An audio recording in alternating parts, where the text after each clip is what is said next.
everyone, it's Rebecca from Powered by Plants Consulting, and welcome to this week's episode of What's in Your Pantry. Today we're going to make smoky black beans that are insanely delicious, super healthy, and they're going to stand up to your grill, I promise. So let's get started.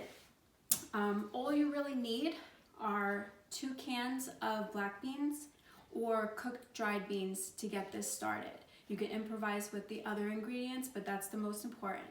So I know you're probably sick of me talking about legumes, but legumes are so good for you. And black beans are no different. A half a cup of black beans provides you with 8 grams of protein, 8 grams of fiber, and they're good sources of calcium, copper, zinc, iron, phosphorus, and magnesium. So they are a great alternative to beef, and they're low fat. So you can't beat that. So let's get started. So what you want to do first is you're going to take 2 cans of black beans. You're going to rinse them really well, and then you're going to drain them really well. And you're going to shake all that water off of them because you want to get them as dry as possible. You can also take a paper towel and pat them dry. And then you're going to put them in a bowl. And I already did the first process. So I took a potato masher and I mashed these up to the consistency that I wanted them to be, and that's about right. You can also use a fork if you don't have a potato masher. So once they're mashed up like this, you can get started and put the other ingredients. So the most important thing about making a really good consistency of a veggie burger is using the right binders and the right steps. So we're going to start with the binders. To bind this burger, we're going to use flax eggs, which is simply taking 2 tablespoons of flaxseed meal, mixing it with 5 tablespoons of water, mix it up, and let it sit for 5 to 10 minutes, and you'll see it jellifies like that, and it gives the consistency of egg. And I definitely prefer you use this over 2 eggs because it's insanely healthy. Much nutrients in there, so you'll love that.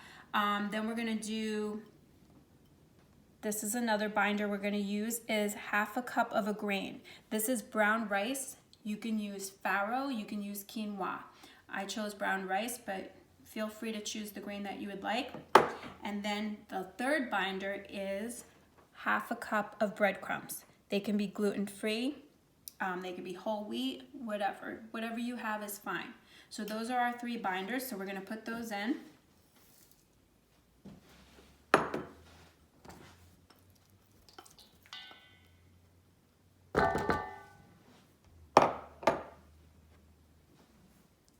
Let me see how that flax egg got.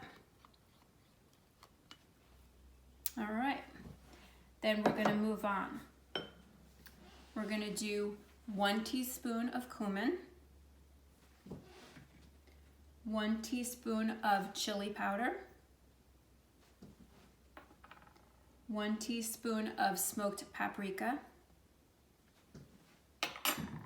1 teaspoon of sea salt, any salt will do,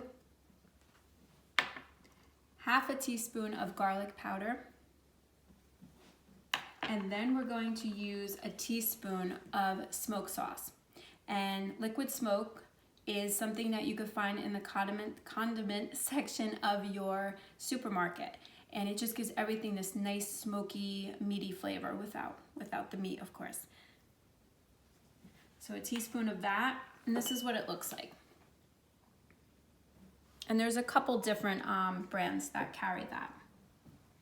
Okay, so next we're gonna put 1 finely diced onion. Make sure you dice that up really nice and fine. And then we're going to put 2 cloves of minced garlic.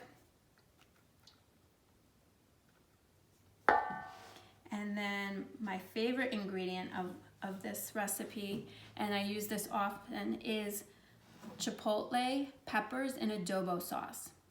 And you can find this in the Mexican food section of your supermarket. And the beauty about this is this little can gives you about 8 servings because you're going to divide it up. It's super spicy, so if you're not into spice, you either want to use a very tiny bit or not use it at all. You can also in this use barbecue sauce and a couple dashes of hot sauce instead of using this. But this gives this beautiful smoky flavor.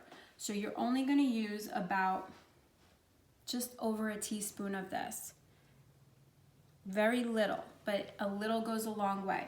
And then the rest of the can, we're gonna use to make a little bit of a Chipotle mayo.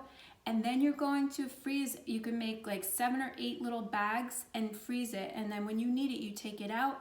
You can use it in a stew, you can use it in chili. It adds beautiful flavor to so many different things.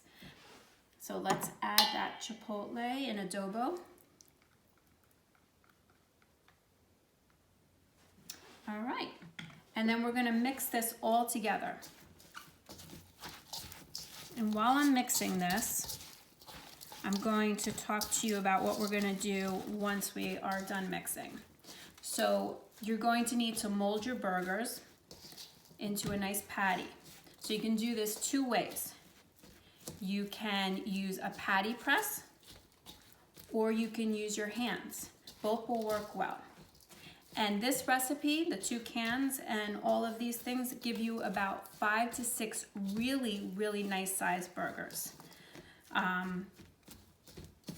We'll also, while I'm mixing, we're gonna go over how we got our nice binding. So the 3 binders we used to review were the flax eggs, the breadcrumbs, and the grain of your choice. And I chose brown rice. And then to get that beautiful smoky flavor, we used smoked paprika, we used some smoke sauce, some liquid smoke, and we used Chipotle and adobo sauce. Now, if you're missing any of these ingredients, you just improvise, use a little extra of something else.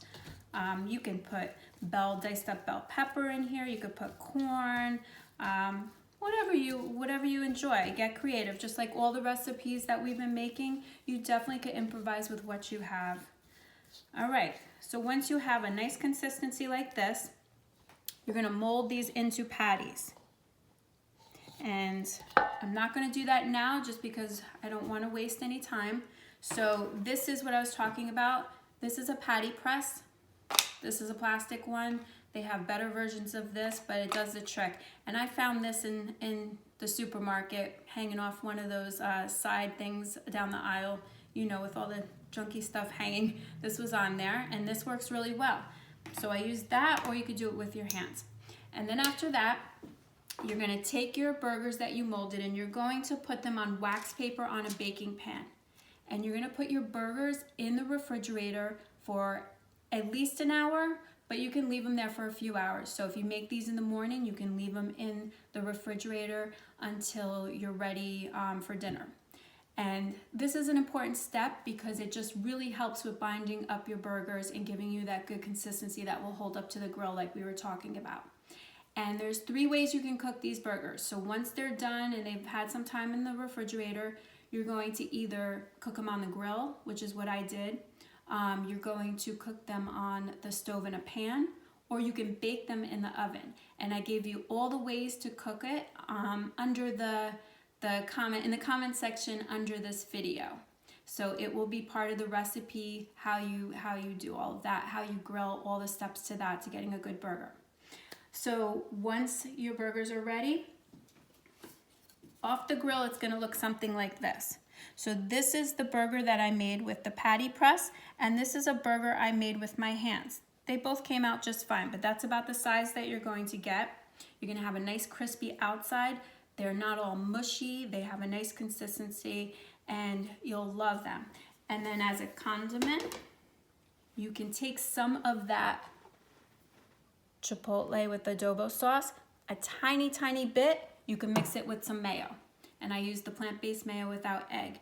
And I made a nice little Chipotle mayo with that.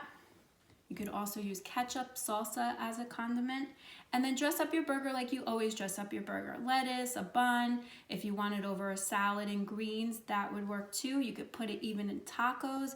It's really something you can make a bunch and then use throughout the week. So that's it. I hope you enjoyed it and have fun cooking, and see you next time. Bye-bye.